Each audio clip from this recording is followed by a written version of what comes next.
Yes. All right, let's get started. Yeah. Welcome to Sequebec Hall, the Weatherly Wing from this afternoon's debate. Thank you for coming. And again, I'll reiterate, please do complete this QR coded brief survey. During the opening minutes of the debate, our contestants will have some information to share a little bit later on that they've gathered. So when the announcement went out that we were going to have a debate about becoming an AI university and that the provost was moderating, I got two questions.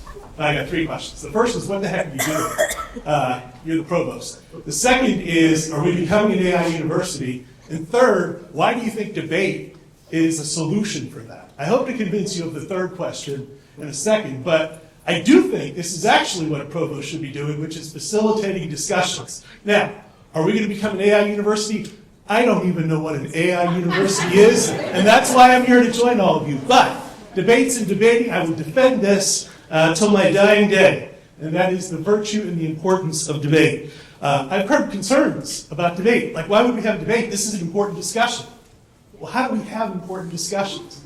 We do it through a debate process. If you don't believe me, Alan Coverstone, who's sitting here in the first row, gave an excellent lecture in the fall as part of our AI and liberal arts series. I encourage you to go back and listen to that. He lays out all the reasons why debate is important and why it's especially important in this age in which we're confronting artificial intelligence and the way it's going to shape the future of human civilization. So I can't think of a better educational model. I've committed my life to it. In fact, when we talk about teaching and learning during this present moment, I don't think anything else could be more fundamental. Debate is about a few things. First, it's about opening spaces to test ideas.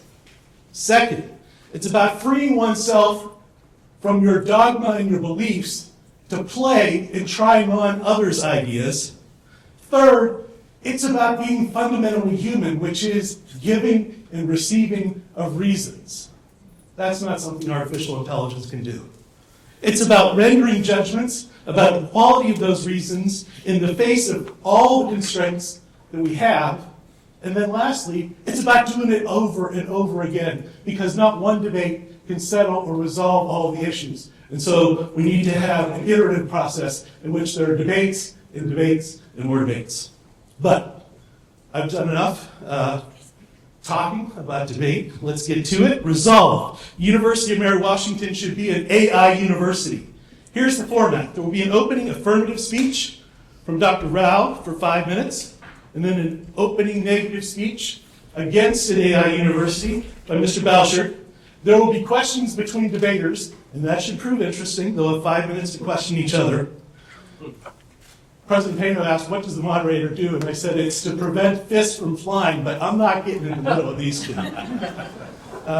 Then we'll have an opportunity for you to ask questions and to engage in the discussion, approximately 30 minutes. Please use a handheld microphone. We will make sure they're distributed around the room.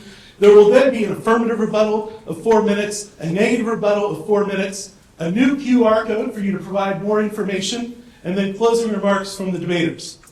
Let me introduce our participants. Arguing against the proposition is Stefan Bauschard. He spent 40 years in competitive debate, coaching it, including elementary, middle school, high school, and college debate, directing tournaments and building organizations that scale debate programs to hundreds of schools and thousands of students across multiple continents, including China. He currently coaches at the Berkeley Preparatory School in Florida. He co-wrote and edited 3 books on education and AI and publishes Education Disrupted, a Substack examining AI's impact on education, and has done educational consulting on AI. His central argument, the skills debate develops, adversarial collaboration, evidence evaluation, thinking under pressure, structured dissent, are precisely the human capacities that become more valuable as AI handles more cognitive work. Arguing for the proposition is our own Dr. Anand Rao, Professor of Communication and Digital Studies here at the University of Mary Washington, where he also serves as the founding director of the Center for AI and the Liberal Arts. The center supports faculty research and programming at the intersection of artificial intelligence and humanistic inquiry. Dr. Rao's current work explores how liberal arts perspectives, particularly those grounded in rhetoric, ethics, and communication, can contribute to more responsible AI development and education.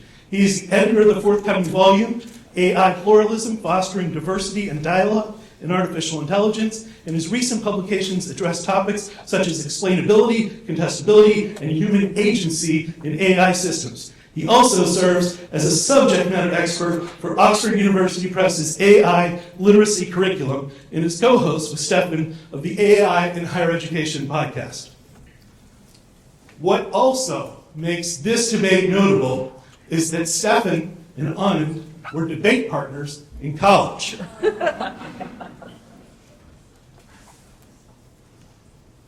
They don't know I'm going to do this.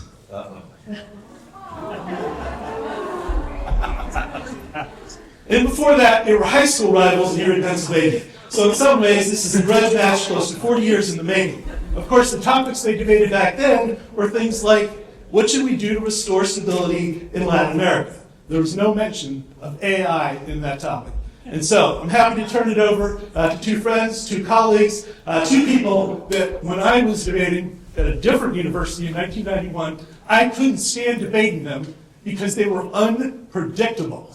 You never knew what was going to happen. And if you've listened to talk about the Super Bowl, you know that the reason why the Seattle Seahawks are so successful on defense is because they have a coach who's a mastermind in predicting what others will do. Well, the same is true in debate as in any competition. If you can't predict what's going to happen, it's really hard to play defense or offense. And so I'll turn it over to them. Thanks for being here. Let's give them an opening round of applause.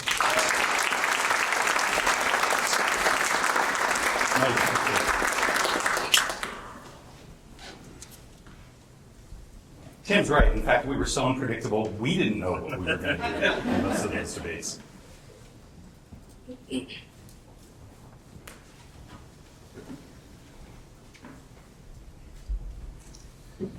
Well, good afternoon, everybody. Thank you, Tim, for agreeing to moderate against better counsel, perhaps, from across campus. Thank you, Stefan, for coming here for this debate, for this grudge match that's been 40 years in the making. But most importantly, thank you all, the audience, for being here. I think this is an important part of an ongoing discussion that we need to have about the role of AI at the University of Mary Washington. And just one part of that process, I might be preempting a little bit here, that something Stefan will be talking about, but I really believe that we need to have ongoing discussions and debates on these issues. Now, the resolution before us asks whether the University of Mary Washington should become an AI university, and I stand in firm affirmation, not because I want to abandon our liberal arts mission, but because I want to fulfill it. For 117 years, UMW has prepared students to engage meaningfully with the world as it is. Today, that world is being restructured, being disrupted by artificial intelligence. The question is not whether or not AI will reshape every profession our graduates enter. It's going to do that. It's already doing that. The question is whether or not UMW will prepare students to shape that transformation or leave them to be shaped by it. Being an AI university means a number of things. It means integrating AI across the curriculum, investing in infrastructure, making ethics foundational, and building workforce pipelines. We need bold action, and we need to move quickly. UMW can do all of this while preserving, and I think indeed because of our liberal arts identity. Now, I have three primary arguments I wanted to make in this opening speech, and the first is the workforce imperative. Let me be direct about the stakes. PwC's 2025 Global AI Jobs Barometer, in which they analyzed nearly 1 billion job postings across 6 continents, found that workers with AI skills earn a 56% wage premium. Now, that's not just some small advantage. That's the difference between struggling financially and being really well off and having some financial security.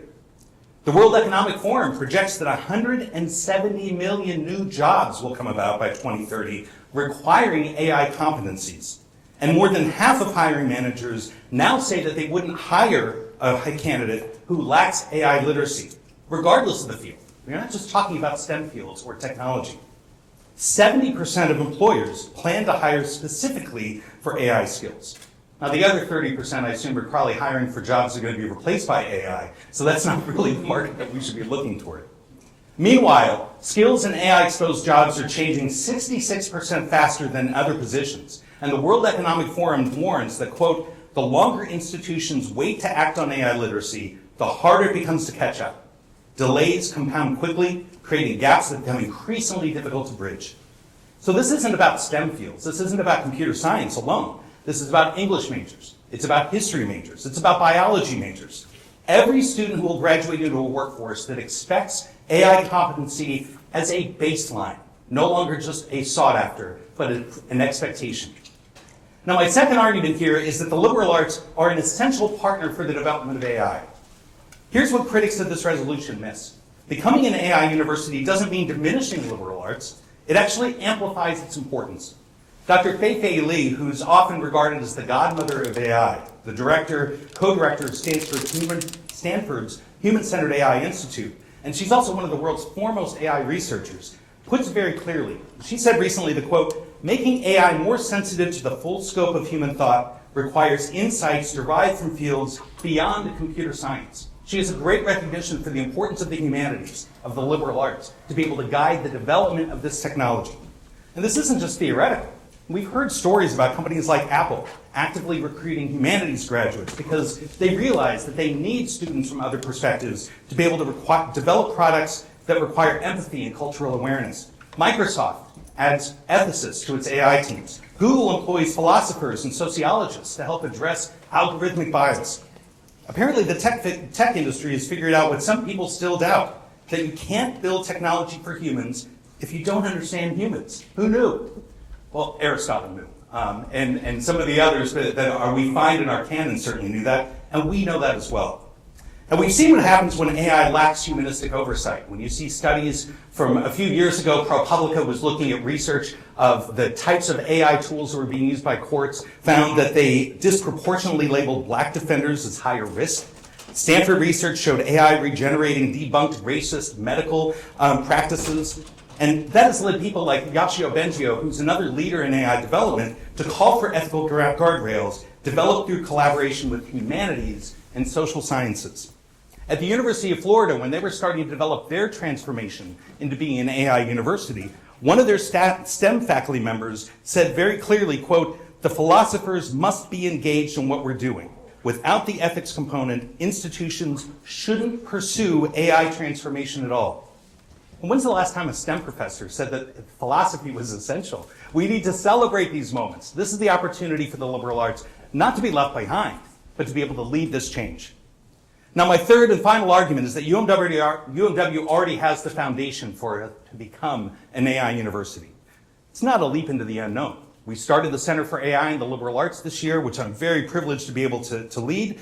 Our pilot course last summer enrolled 251 students, and 68% of those students at the end of the course said that AI education should be mandatory or highly recommended for all UMW students. Our mission captures the vision. It's not enough to have engineers who build AI systems. We also need thinkers who can critique those systems, policymakers who grasp their societal implications, artists and writers who explore their influence on culture, and ethical leaders who ensure technology serves the common good. We have the momentum. The question is whether we build on it or let it fade. Let me conclude with a little story that I think really helps to frame this discussion. In 1975, there was a Kodak engineer who invented digital photography. Now, Kodak, of course, is making its money from film and photographic chemicals. So they were not inclined to follow the trend towards digital photography. They really dismissed it. Now, in the years that followed, and reading through some of the research about what they did, they conducted internal research, and they found that they had about 10 years before the digital technology was going to be good enough to be able to replace, potentially, film photography. They had 10 years to transition, but they didn't transition. Instead, they focused on what they knew was their bread and butter, something that they said they were really good at and they should stick with, and they lost. As a result of that, that company was greatly diminished. And while it's not technically bankrupt, there's hardly any influence for Kodak anymore in any kind of photography.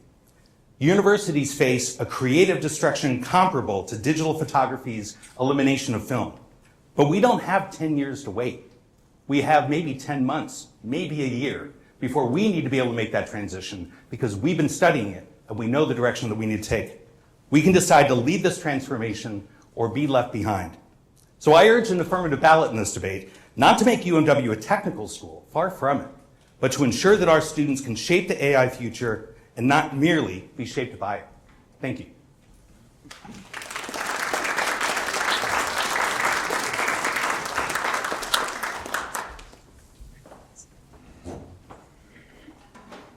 Before I start my time, I just wanted to thank Anand and Tim for inviting me here to debate and give my best shot at a rematch.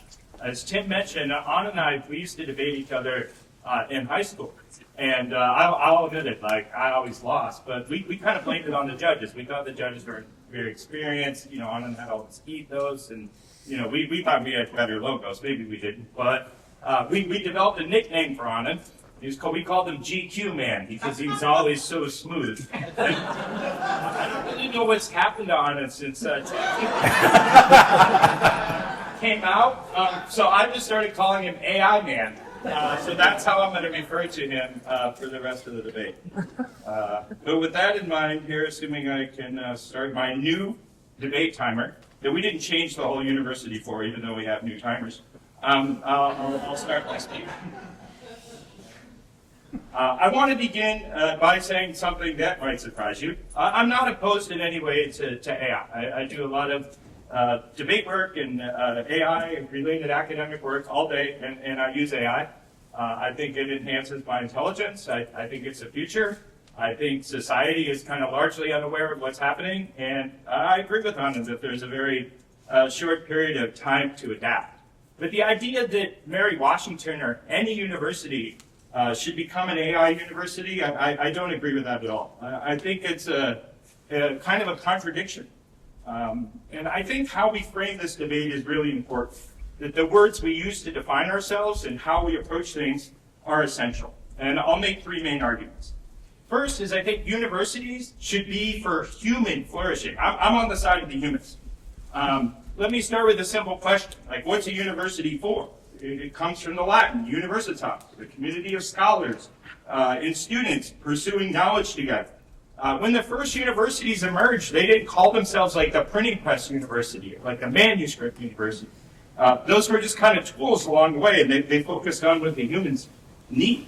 And they weren't just there to just kind of transmit knowledge or focus on technologies, but develop human beings that were capable of wisdom, judgment, which Tim brought up, and citizenship.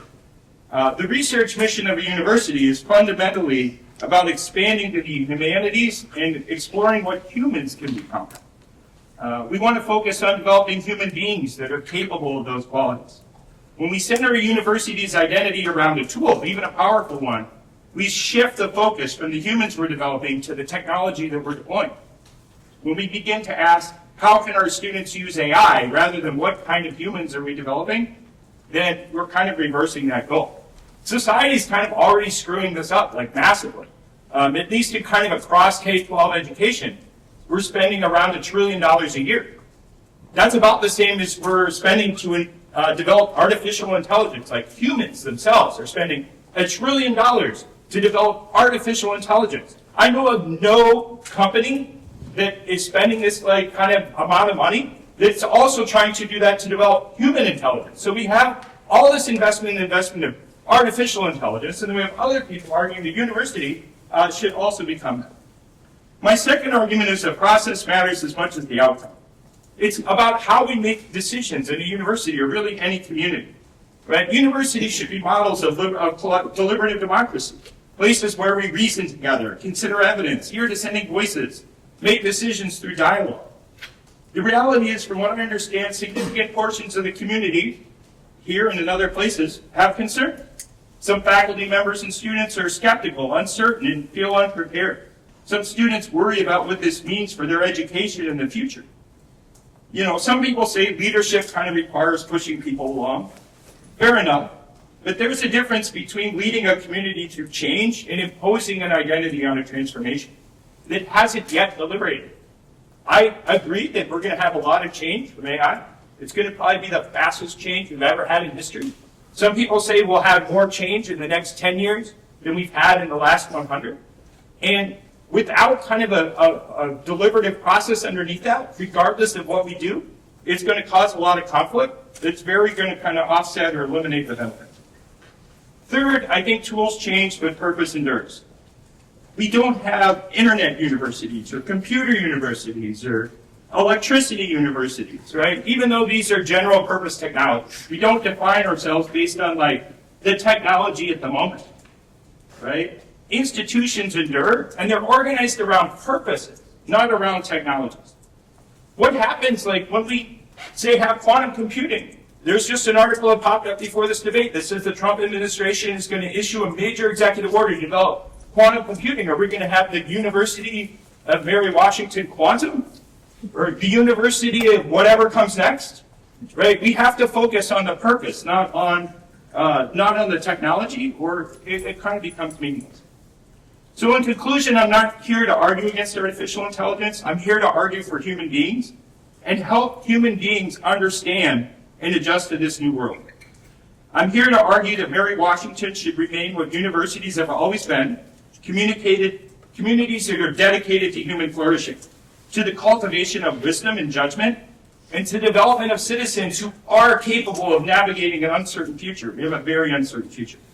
AI will be part of that future. It should be part of the university's curriculum, its research, its operations.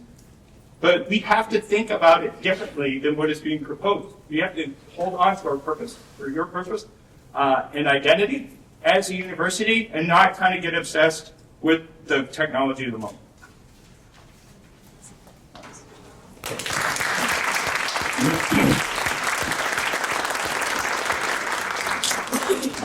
Want to answer the first question?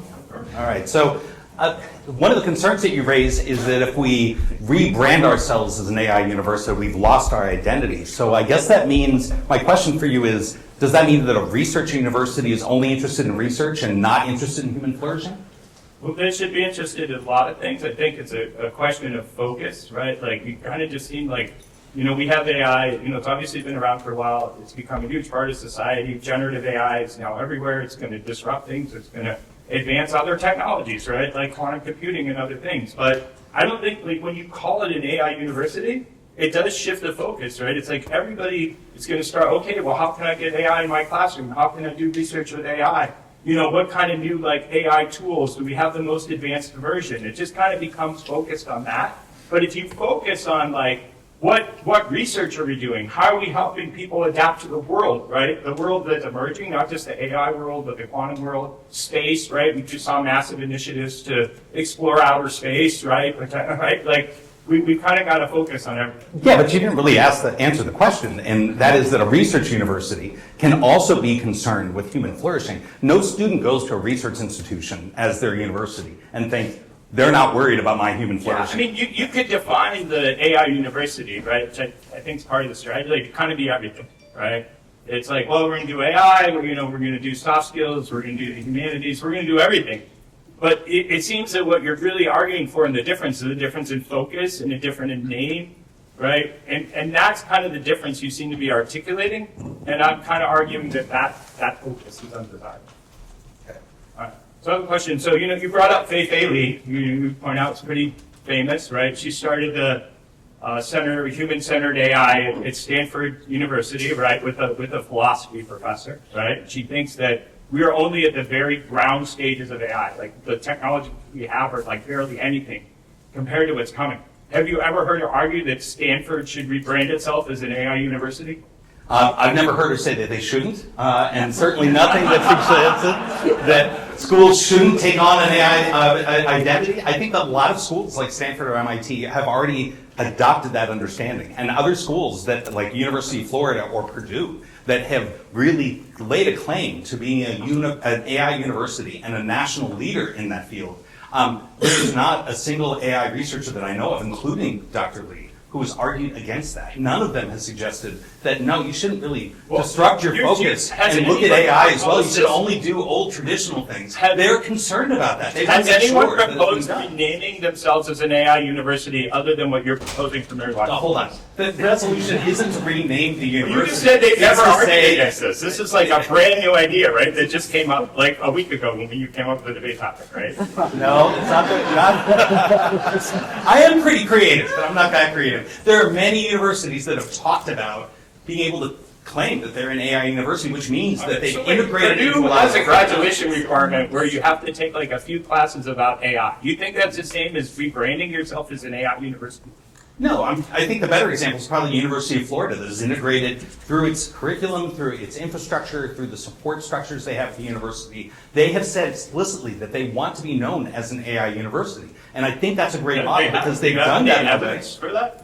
Well, the reference that I gave of the STEM professor from University of Florida was about the discussion about transforming into an AI university. So one professor, like you're a professor here, right? But it's one professor at this Florida, right? And one professor here, right, wants to rebrand the university. Stefan, I don't think you understood. It was one professor during their transformation toward becoming an AI university. They are a much bigger university. They were able to infuse a lot of money into it as well as the technical background. But what was important about that example is that they didn't focus only on the technology. They were incorporating AI research, and especially in computer science. But then they said, we need to make sure this is across the university, and we need to incorporate the humanities and the liberal arts. That is a model that makes sense for an AI university. And one of the reasons why I think a school like UMW is an even better partner for this type of work, or a better leader in this area, because we have that liberal arts foundation, we have a great history of providing that type of future for our students to meet the world where it is. And I think we can do it following their model, but in a way that makes sense for UMW. All right, so you want UMW to be like the University of Southern Florida, so when students come here and some students says, well, I'm interested in you in Southern Florida, because they won't go to either one, they're the same. All right, so I have a question. So you bring up this PwC study, right? This is going to be, I forget it's 170 million or 190 million new jobs, right? And yes. By 2030 in AI. Now this study, right, it doesn't assume agentic AI, it doesn't assume AGI, it assumes the basic generative AI chatbot, right, kind of getting integrated into companies. There's nothing about like, you know, how, and the jobs it proposes, right, are like finance jobs, machine learning, all of which is going to be done by AI. Well, so how can you, I guess my broad question, I was just assessed, right? My broad question is, you know, we're living in a world of exponential change where new things like Kodak, Kodak come out every day. How could a company like seriously predict in 5 years, like what kind of jobs are going to be and how many of those are going to be as a result of that? I feel like you're making arguments for me here. What you're really pointing out is that the studies that are demonstrating that there's going to be great disruption in the labor markets. Yeah. Your characterization is that they aren't even aware of all the disruptions that are really coming. If anything, that characterization just suggests that we have an even greater incentive to make sure that we meet that disruptive nature of AI, that we better prepare our students for it. Back to the idea of the credibility of the PwC study, I think that it's not just that they only looked at current chatbots. They were looking at what new technologies were going to be developing. They weren't just saying if AI development stopped. They were certainly anticipating a lot of that. Some of it they can't anticipate. We don't know. But there are experts that are futurists that look along those lines to say, what does this look like in terms of technological disruption? Like that's the kind of the job. The World Economic Forum, I think you've also quoted, right? Yes. They say if we hit AGI, it's a massive jobs bloodbath. Like none of this stuff applies, right? Okay, so why do you know, given this kind of unknown world, right, a world where there may not be much knowledge work left, why is focusing on one of the technologies, right, or I guess I should say one category of the technologies, the best approach? Well, first of all, you were talking about it as AGI as being ultimately disruptive and perhaps even destroying the labor market. And that's a doomsday scenario that there's not a lot of consensus on when that could happen or if exactly that would happen or what it would look like. Even if I granted that, but even, hold on, let me finish answering. Even if I grant you that, all that really suggests is that's an even more of an imperative to make sure that we have the discussions in our classrooms about what that disruptive nature might be. What will it do to your career? But why should that be centered around AI instead of all technologies? You just gave us the example, AGI. It is about AI technologies, right? Okay. I mean, we need to make sure that we're incorporating that. One of the greatest threats to job disruption in the future is going to be AI. And we have to be ready for it. And that's the reason why I think that we should. So you're kind of using AI as kind of this, like, you know, it's kind of like, I guess, you know, when my grandma would like have all the leftovers for the week, we don't really think of the leftovers, but just kind of all the food, and you just put it all in a pot, and your argument is like, we keep everything, we do everything, we just rebrand it, is AI. I mean, I've seen some strategic plans that kind of sound like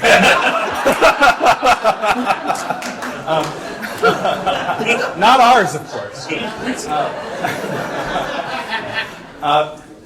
look, it's not bundling everything together as AI. I'm being very specific about the example of artificial intelligence, not just generative AI, but other forms of AI. There are other challenges in the world. There are other crises. And I think we're doing an excellent job at this institution of talking about many of them. Climate change is one of them. Other financial disruptions that are certainly we're trying to come to grips with and doing our best to address.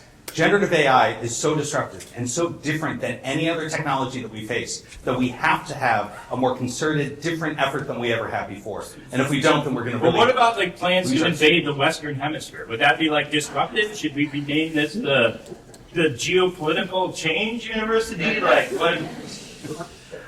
Perhaps that's a follow-up debate that we should be having. So then, this month it'll be the AI university, and the next semester we'll have the geopolitical change. Well, I don't direct the Geopolitical Change Center, so no. It's not a flavor of the month thing. This is not a flash in the pan. AI is not a brand new technology. It's been in development for 70 years, and even if you focus only on generative AI, we can talk a bit about the ongoing discussion and the research and the study that we've been doing on this campus alone about the impact of generative AI on education. This is not just a flavor of the month. This is about coming to grips with changes that we've seen underway and that we've studied for a long period of time and that we need to be ready to act on.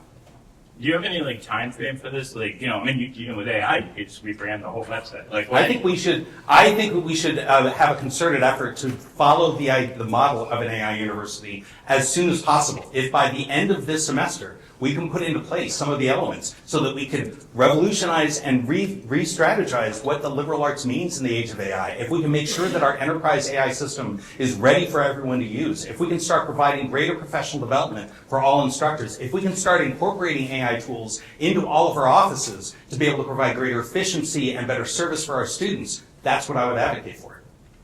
now, Last question, I think we're almost out of time. what do you sense the, you know, I know you're going to think you win the debate, you're going to get it. But prior to the debate, you know, like what percentage, what range of percentage do you think would support this proposal, and like how much maybe change would you need to get in the direction before you're like, yeah, we're going in all this? Or do you just think it's important to go all in? You're right. No, I wouldn't say it's just important to go all in. I think that's one of the reasons why we would have events like this. We should have more open forums. We should have discussions. You know, there's been a concerted effort for quite a while for a lot of discussions within a lot of the subpopulations of this campus, with student government, with faculty council, with staff council, with discussions with department chairs, within departments about how are we coming to grips with some of the challenges that we're facing with assessment. What are we going to do about making sure we can provide equitable access to AI tools to students on campus? What are we going to do when we're worried about how we can guarantee to employers that our students are still meeting the learning outcomes that we've always had? This is not a brand new discussion. It's been ongoing. You're right, it's a challenge. And I don't know that everybody's on the same page with this by any means. But I think that there's a greater understanding and appreciation for the need for adaptation now than there ever has been. Great. Yep. Thank you. I think now we're ready for a question discussion from the audience. So we'll have a couple of microphones that are going around.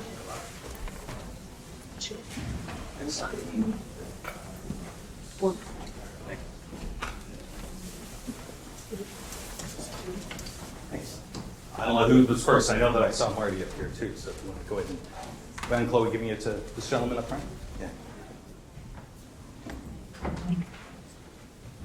So thanks for your time today. I will personally pay big dollars for video of you two debating. Well, it's being recorded, so there you go. I was going to post it for free. When you were younger. Oh, when we were young. So I'm intrigued by the discussion in the sense that I think you built a really interesting point, right? Do you just rebrand a university around what is, at the end of the day, just a tool, right?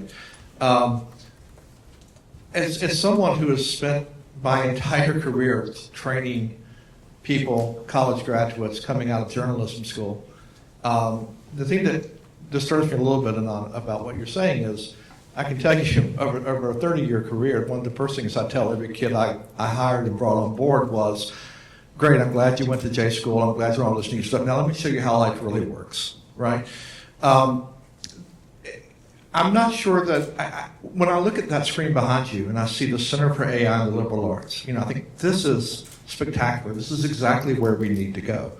If you rebrand the university as an AI university, how does that set you apart from the balkanization of higher education that is happening? Does that actually not do more to drive more wedges into things?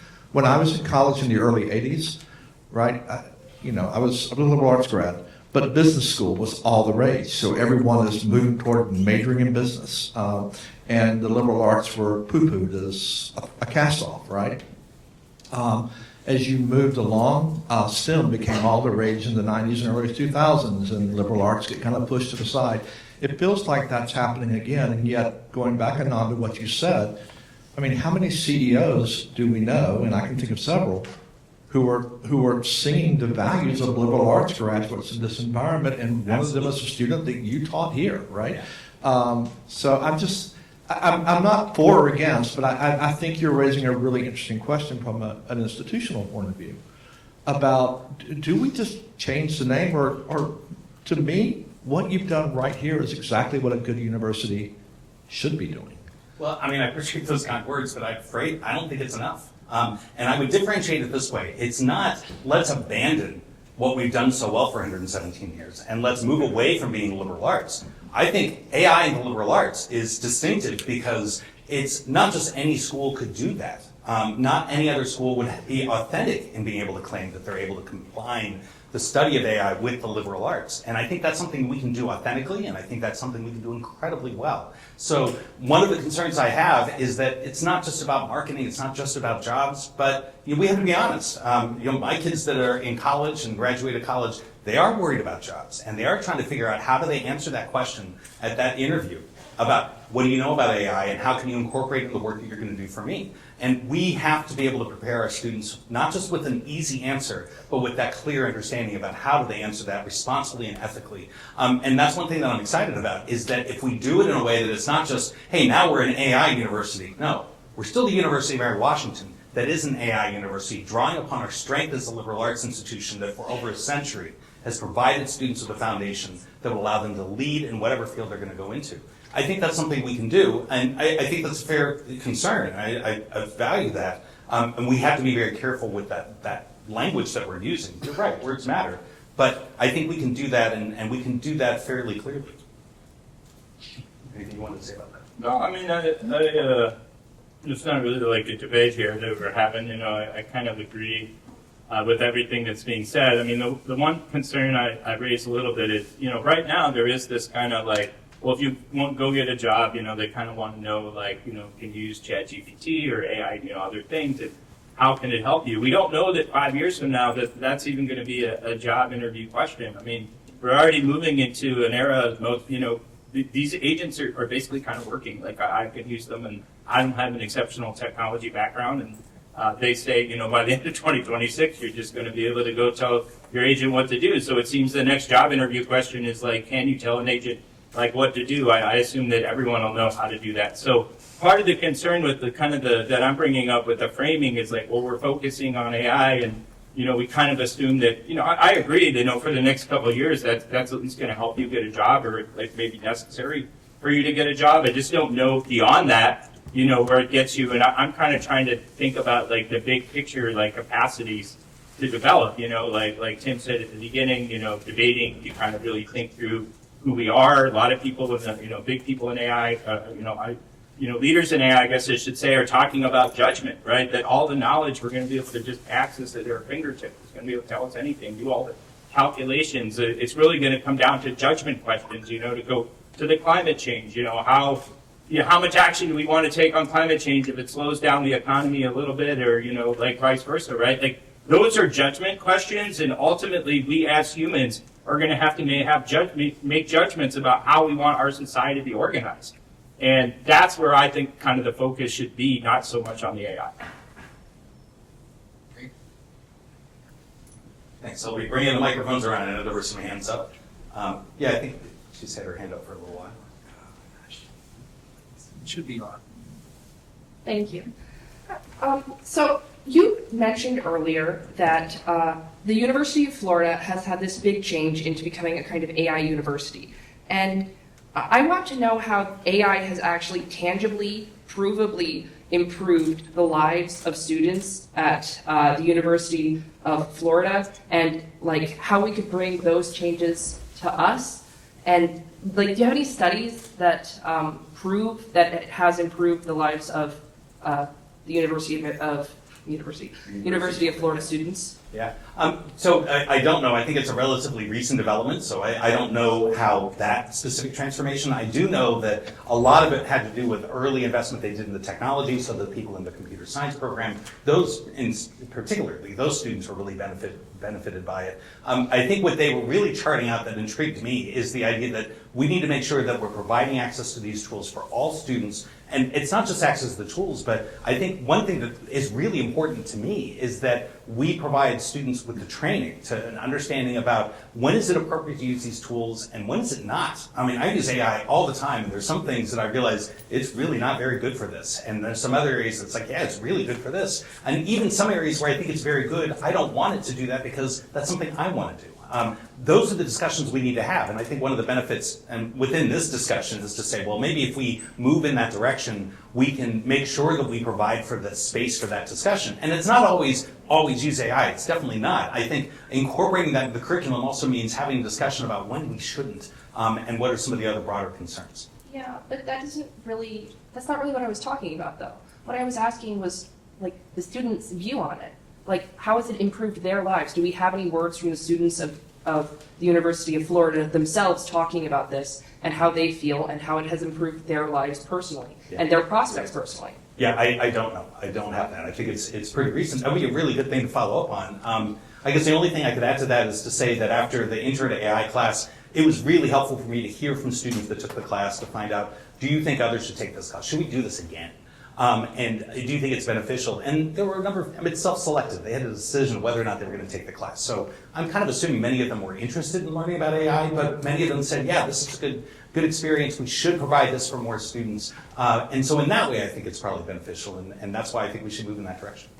If I could just make one comment on that. I guess two related comments. So one is that it's going to be very hard to have anything like that. We should definitely collect testimonials and get feedback. But obviously, there aren't going to be students, who have gone into the job market, at least in any meaningful way, right? Unless they graduated last year. The second is, obviously, the AI itself is kind of rapidly changing, right? We've gone from a chatbot, right, to agents, right? And that's one thing. People are like, well, I want a peer-reviewed, longitudinal study before I adopt this. Well, that's not going to happen, right? Because we wouldn't do anything for 3 years. And that's inherently risky. The status quo is a risk. Right, failing to act not acting is a decision. It's not just keeping with the way things are. But the second thing, and a more definitive thing, I'd say, is that discussing what is going on. I started my speech by saying most people have no idea what's going on. When I talk to teachers and faculty, they don't even know what agentic AI is and how it works. Right, and there's very limited understanding of what this technology is going to do to the economy. That there's basically a pretty strong consensus, right? And how that's going to disrupt the job market and our social relationships and, even just addiction to chatbots. I don't know why in any way that talking about that type of stuff would be controversial, regardless of all these controversies related to how it might impact your learning or preparation for work. Thanks for that. Appreciate it. Claudia, yes. Go ahead. Do you have a question for somebody? Go ahead. Oh, hello. Hi. Well, before I ask my question, I just want to preface that I like AI. I think it can be utilized for really cool things, personally. I love asking hypothetical questions, like who would win, the 92 Bulls or the 2017 Golden State Warriors? And it'll give you a full game breakdown. It'll give you a 7-game series and use all the stats for everyone. It's really cool, its possibilities. So I completely agree that we should be, implementing it in such a way to, further our creativity and education. I guess my question would be how the two of you would respond to critiques that say AI can, hinder arts. We have those AI artists who are supposedly taking up space from, human creation of music and arts like that. So how do we draw the line between, utilizing it in a really cool, effective way that can, exponentially grow our way of thinking versus, how it could possibly hinder us. So. I appreciate that question, and I think the concerns are even broader. I mean, certainly within creative arts, my sister's an artist, and we've had some of these discussions about, what should be done to kind of regulate it or to control it. There are worries about what it's been trained on, and a lot of really probably, if not sketchy, outright illegal practices for training on materials that really shouldn't be trained on. How is it being used by people that really aren't occupying in what we would think would be a responsible way? At the same time, there's some artists that are saying, well, we have access to new tools that we can do more interesting things with, and we can see creativity that comes out. I think it's very similar to the concern about overuse of AI in almost any setting. If you have somebody that just uses it to cognitively offload the work and just take your assignment, turn it in, and get the response, yeah, you can get an easy response from it, but that's not going to benefit you as a student, certainly. You also aren't able to add anything to it. And I think that those practices are going to fall by the wayside pretty quickly because once everyone learns how to use it in a more responsible way and probably a better application, I think what we're going to start finding is that it will be used to extend our capabilities. And I think for artists, hopefully, and maybe this is a little bit of a panacea, but hopefully then people will be able to start to think about, hey, I can use it this way to really extend what my capabilities would have been. I can do so much better work. And so we should maybe talk a little bit more about some of those concerns. But I think for artists, we need to have those discussions with art students. What does this mean for the field? And what does it mean for your use? And I think there are going to be great areas where people are going to say, I don't want to buy AI art. I want to buy human-created art. Yeah, I was just going to say, sorry. I was just going to have the quick follow-up of just being, do you think it could be seen as something to make human art more appreciated by us? So, yeah. Certainly. Yeah, it'll make it easy to be able to create easy, cheap art. But I can buy a bookcase at IKEA, but my favorite bookcase is one that I made with a friend who knew how to do woodworking. It didn't take the place of that. It's not the same thing exactly, but I think if we start to consider that using AI is not necessarily going to replace everything that we do unless we choose for it to. But that's also part of the discussion we need to have in our departments. I would just add two quick things. One, I think that's why there needs to be more awareness of AI, like I was just talking about. That's ultimately going to come down to the choices people make. It's not going to be something that's regulated out of existence, right? So, it's up to you, like whether you want to use AI for a creative thing or, there's all kind of different things that could go into that I don't have time to talk about. But you have to have that awareness first. The second, you kind of mentioned the cognitive offloading thing. And yeah, to me, especially when I do K-12, but I think it's relevant to universities. A lot of people say we just need wholesale instructional redesign, right? We need like debates in the classroom because you're performing, you're articulating what you know, and right, if somebody can ask you questions, right, you can't fake it like maybe you can on a paper, right? We need like more project-based learning. We need interdisciplinary learning, right? And that to me, like I would be like, I don't know, can we be the interdisciplinary project-based debate university, I'm all for that, and as a way to kind of deal with any emerging technology.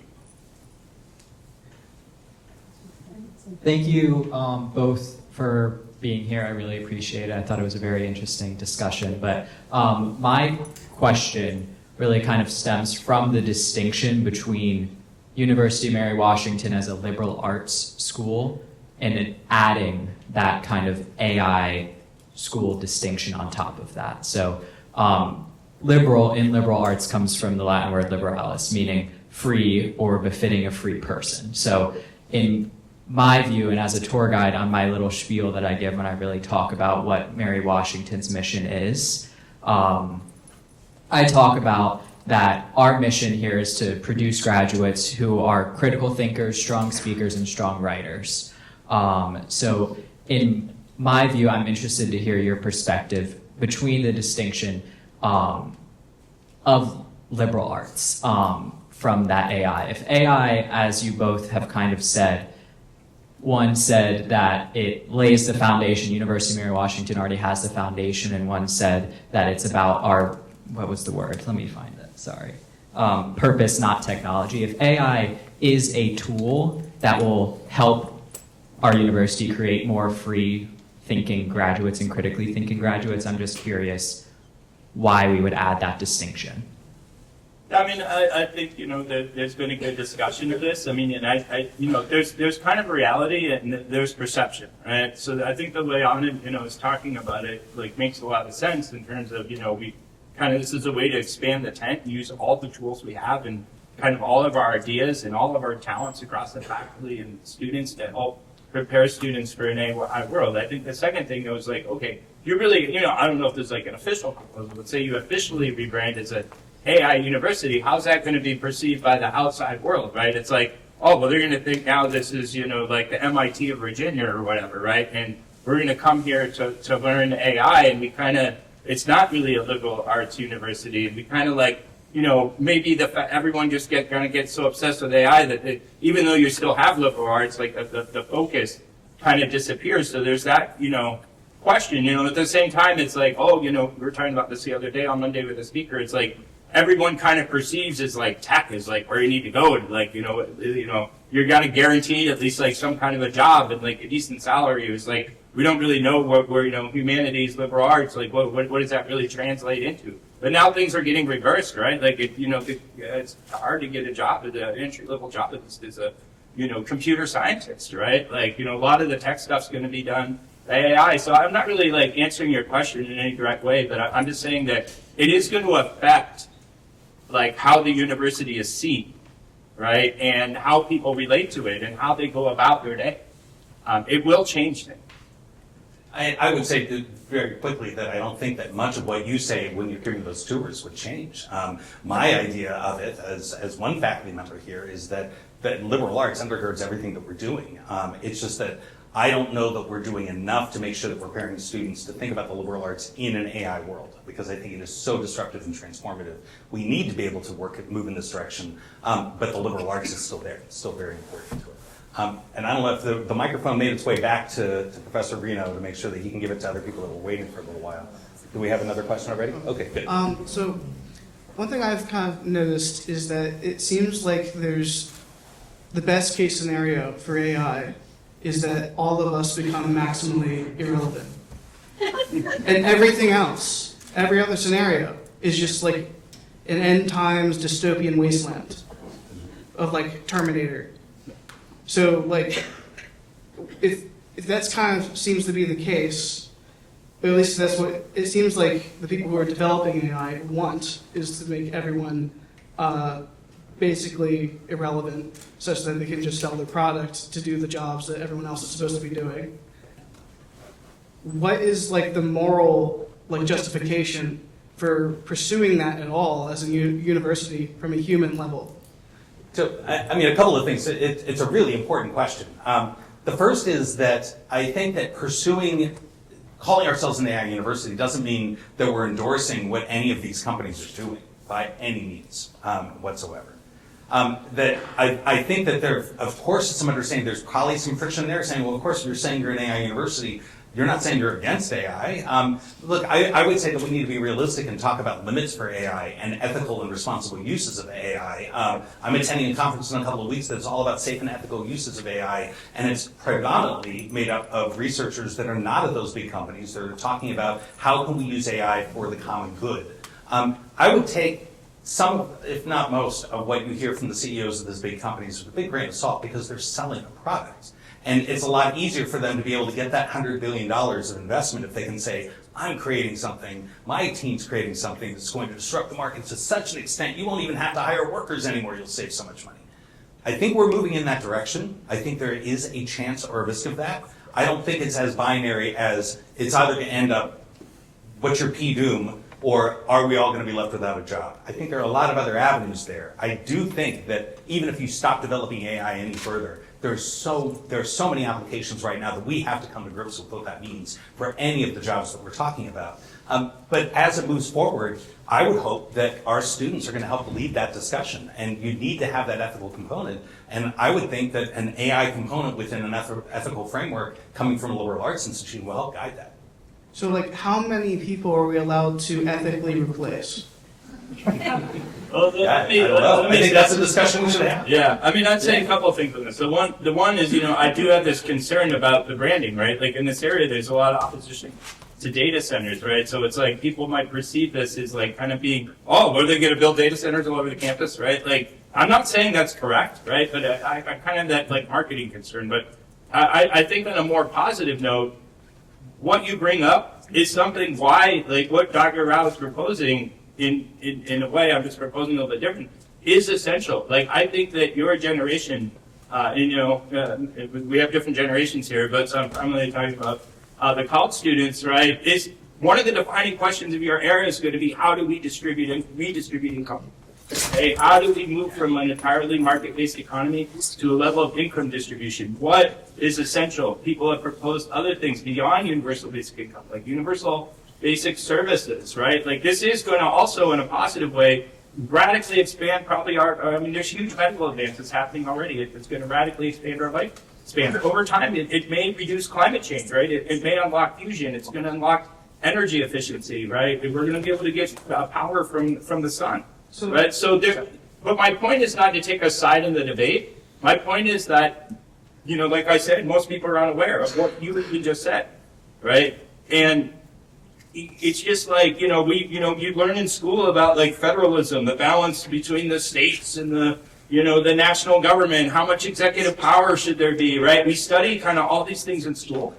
And we should be studying this essential societal transformative question. It's not necessarily, we don't have the answers, but this will become an important voting issue, so to speak, for your generation. Yeah. So we are running out of time, and I know there are a lot of other people who have questions. There were a couple of quick comments that I received from faculty that I want to make sure that we incorporate just for our consideration of this. One of is from Deb Odell, who's a professor in biological sciences, wanting to share that her concern is about originality in thought, that could be lost if we depend on AI, since it aggregates ideas that are already published, so new ideas are not generated, and really concerned about that cognitive offloading that we talked a bit about. And there was another comment, and I don't know if Professor Powers would like to share it, talking a bit about what does this mean if we start to incorporate AI across the board? How do we ensure that it's done in a way that doesn't disrupt that learning process, so that it doesn't speed up, that we're allowed to have the slow process of consideration and discourse that we really value within small class sizes? Is there anything else to that you wanted to add? I actually had another question.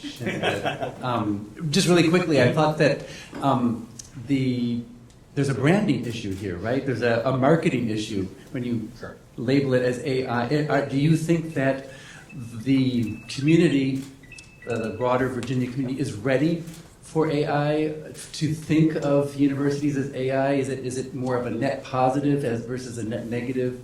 Or is there still a lot of resistance, and should we hold off on presenting ourselves in a certain way for a while? That's a valid concern, and something that Stefan was pointing out. There's baggage certainly associated with artificial intelligence and using the term AI for anything that we're doing. Part of the reason why we've tried to be thoughtful in any of the programs that we have, I think we want to sponsor more debates and more discussions about what's ethical or not ethical. Do we want more data centers or not? What is the impact on copyright? What does it do to creativity? Shameless plug for the March 25th debate that we will have on AI and creativity. The more information will come out about that. There's a risk of that. And I think that if we say now we are an AI university, if we don't do that in a way that's authentic to the model that I hope that we would endorse and that is true to the liberal arts tradition, then it could do a lot of damage. But I also feel that most students will want to know that we're being thoughtful about their futures and what the possibilities will be, and how are we going to prepare them for that world. Do you have anything else you want to say to this, and then we should probably move on? No, I mean, I kind of agree. I think, a lot of this debate's about kind of focus and packaging, and we'll talk about that in our final speech. I think we'll move to the rebuttals now, and we're happy to stick around afterwards for other questions. There will also be a spot on comments on YouTube if you want to be able to add any other questions or comments after this is posted. So I will give a short rebuttal, 4-minute rebuttal speech, and then Steph will have a rebuttal speech, and then we'll have a chance for you all to vote to conclude the debate. Now, Stefan's made some interesting arguments, and I had an earlier copy of his speech, so I fed it into ChatGPT and asked it to critically evaluate his position. Unfortunately, just came back with insufficient evidence, so I'll let you do with that what you will. In a recent discussion about some of the challenges that generative AI brings to higher education, including assessment, Georgetown senior scholar Brian Alexander said, "Nostalgia is not a strategy." And that's really all that the negative in this debate is calling for. It might feel good because it's familiar, but it's not strategic. I have the appeal to that nostalgia. I'm definitely in the older skew of the age range in this room. And I know what my experience was like, and I would love to have that for everyone. But that's not the world that they live in any longer. We don't want to lose this opportunity for UMW to lead what the future is going to look like. Now let me give you some quick answers to the arguments that Stefan made. The first that he made is that universities exist for human flourishing. But remember, he also admitted in cross-examination that schools can have different purposes. And just because you're a research institution doesn't mean you're not interested in human flourishing as well. We can certainly do both. And I think what he also misses the point here is that becoming an AI university doesn't mean anything but that. I'm not advocating for AI flourishing. I'm advocating for human flourishing in a world where the liberal arts can make sure that we're approaching it responsibly. I want to refer to Fei-Fei Li again, who I referenced in the first speech, and she had this to say about it. She said, "Despite its name, there's nothing artificial about this technology. It is made by humans, intended to behave like humans, and affects humans. So if we want to play a positive role in tomorrow's world, it must be guided by human concerns." UMW should not miss the opportunity to use our expertise to help guide through our goal of human flourishing. Now, Stefan's second argument is talking about the need for a deliberative process, and he said, we don't want to impose an identity on the university. Well, he is a guest, and so I'll forgive him the fact that he doesn't recognize we've been having these discussions for years. Hardly the first time we've had this discussion. I remember being in a faculty forum held in February 2023 when we discussed ChatGPT. I've been on the AI working groups for the last 3 years that have existed, reviewed the results of surveys that we conducted of faculty, staff, and students in 2023 through 2024, gathered student input from the class this past summer, and I've also personally attended meetings with faculty, staff, students, alumni, local businesses. I know the current strategic plan has been taken and shared with staff council, student government, faculty council, alumni groups, all of which held meetings to discuss it, and we've been able to receive feedback. And the draft was shared with the broader community. Of course there are concerns. Of course there are criticisms. We're academics. We're good at critiquing. We're good at finding something that we're not happy with, and that's why we value that discussion and that process. But this is not an imposition of something new. This is a continuation of a discussion that we've been having. And even if we had the power in a public debate to say that now we're an AI university, which of course we don't, I value your vote, and I hope you vote for the affirmative at the end of this debate, but it's not going to necessarily mean we're an AI university yet. This adds to that deliberative process that we've all been engaged in. And your being here is contributing to that. And I really value that input that you have.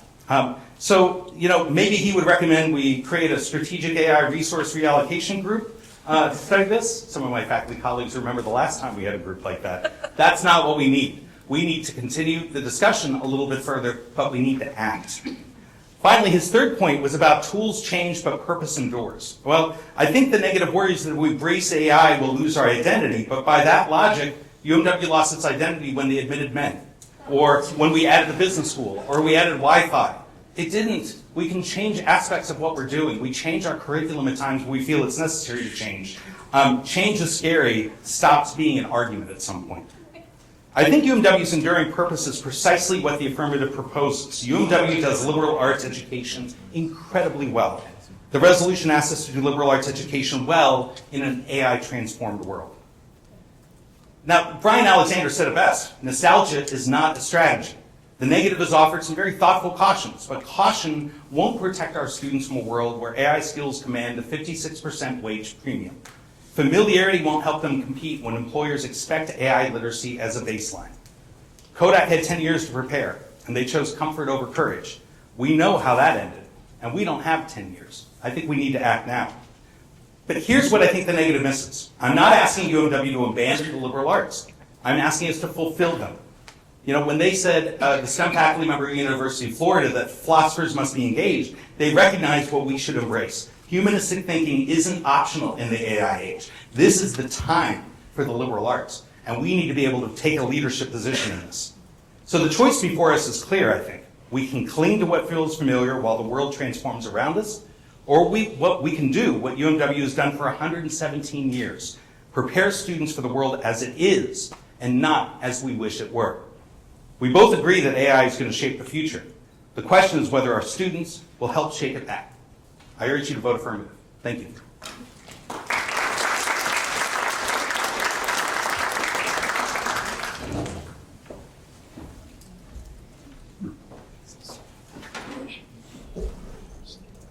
All right. I'd like to start my speech by acknowledging that Dr. Rao started his preparation for this debate or response by cognitively offloading his own kind of thinking onto the AI, right? And, I just kind of want to bring that to everyone's attention. The second thing is, he presses me on evidence, and I will share some evidence, and I think, some of his evidence is not great, as I was pointing out. But he brings up Brian Alexander, right, who says that nostalgia is not a strategy. All right. Once we had this debate topic, just last week, we did a podcast with Brian Alexander. And Dr. Rao did not say, well, hey, should we rebrand, the University of Mary Washington as an AI university? My guess is maybe he didn't bring that up because he might have said no.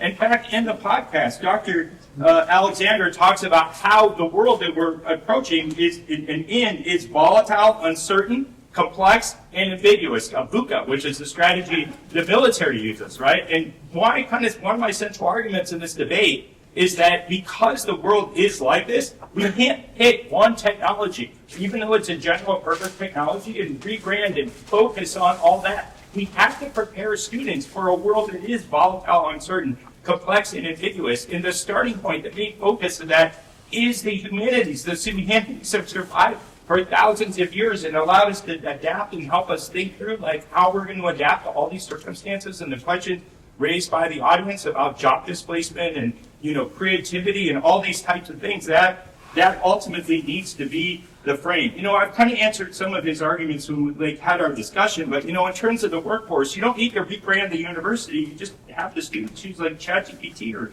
Claude co-work, right? It's very kind of simple. The fundamental question, though, is what's going to happen? I asked Claude co-work, which Anand loves. I think Anand is kind of like Claude's long-lost brother, right? And, I said, okay, these World Economic Forum statistics and PwC stuff that he quotes, I was like, does this apply in a world of AGI? You know what Claude says?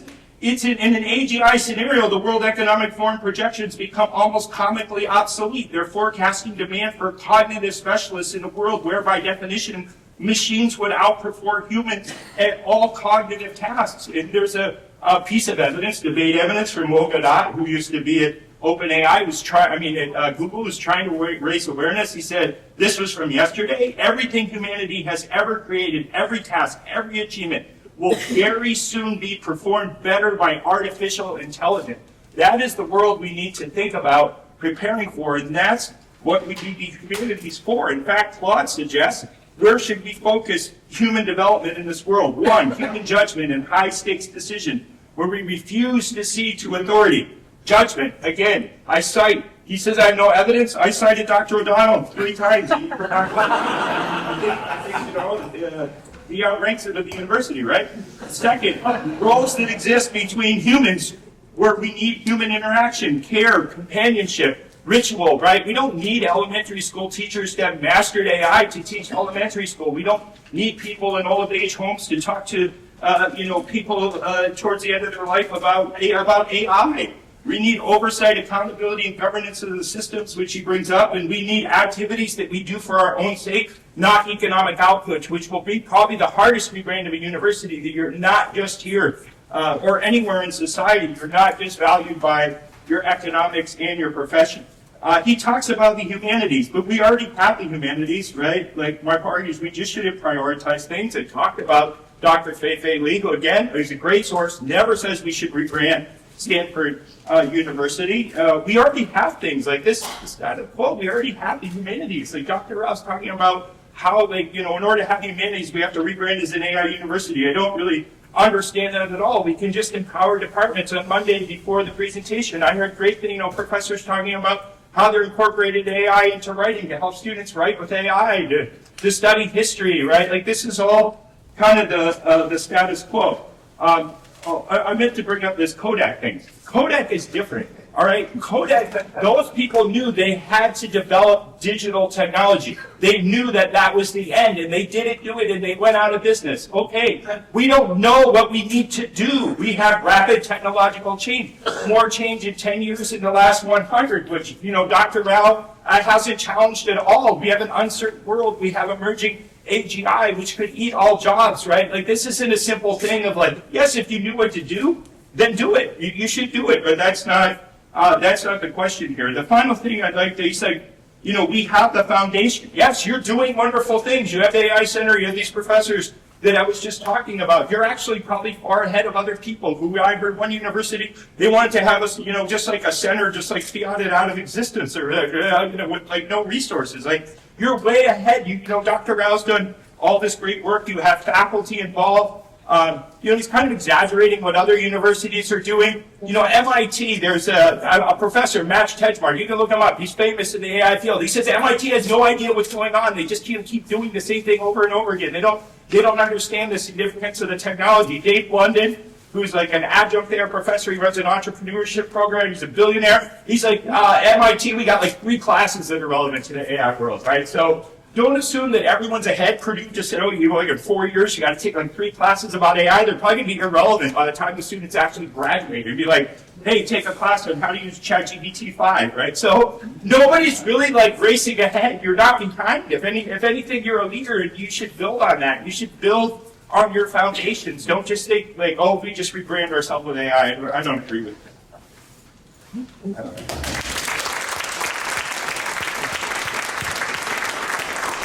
All right, thank you, Stefan. Now we have a quick post-debate survey.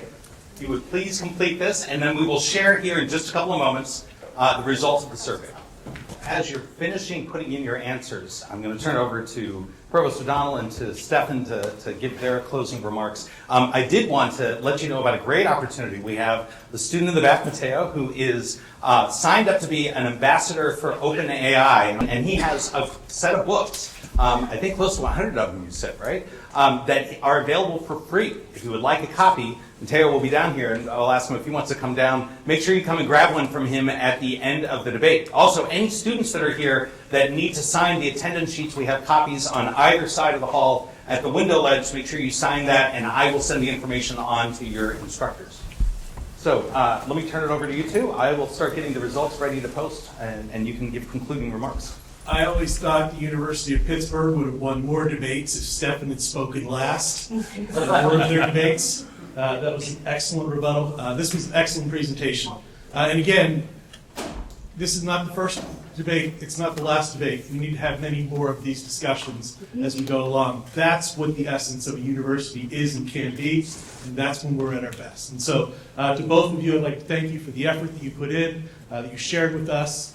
Your work today, it made us better, and we will continue to carry on and carry it forward. Stefan, thank you for joining us. Dr. Rao, thank you for all the efforts that you've made over the past year.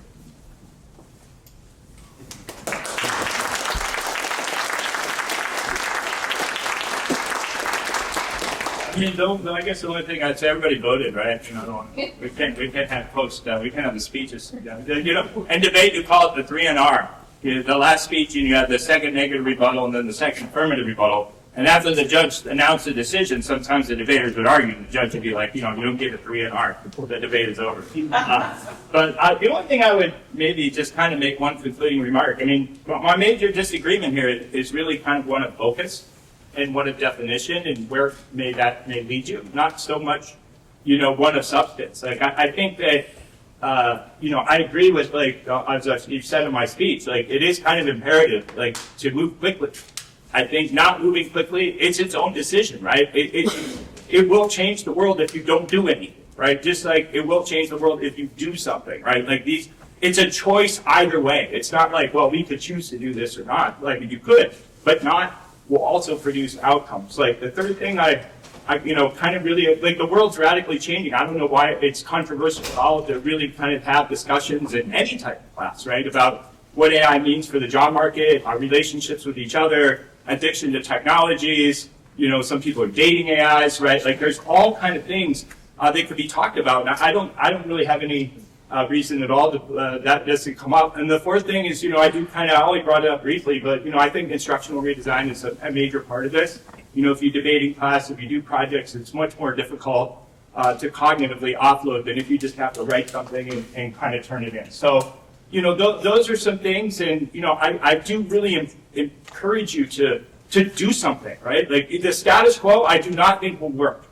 Right, so it's like I kind of start from the assumption that if we just continue what we're doing, that's not going to work. And it's just kind of a question of what you're going to do, and you're going to have to act without evidence of the outcome ahead of time, right? You don't.